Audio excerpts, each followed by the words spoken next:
নমস্কার বন্ধুরা, simple life with প্রতিমা অন্য টেবিলারে স্বাগতম জানাচ্ছি। আশা করি তোমরা সবাই ভালো আছো, আমিও ভালো আছি। সকাল সকাল পুরি আর রাতের সবজি আসলে খেয়েছি আর মনাকেও দিয়েছি।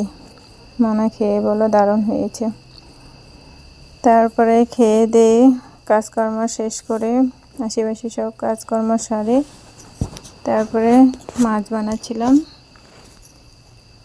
মাছের তেল বেগুন দিয়ে বানাচ্ছি আর শালগম মাছ বানাইছিলাম, শালগম আলু দিয়ে ঝোল। এই আসলে আমার দুপুরের মেনু। তারপরে দুপুরে খাওয়া দাওয়া সেরে আমরা আর সবজিটা দারুণ হয়েছিল আর মালা জমা দিতে গেছিলাম। এই তো মালা বানাচ্ছি,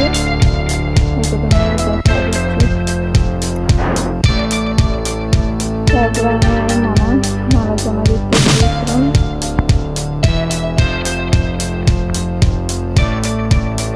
ভিডিওটি ভালো লাগলে লাইক কমেন্ট শেয়ার করে দিয়ে ভালো থাকো, সুস্থ থাকো।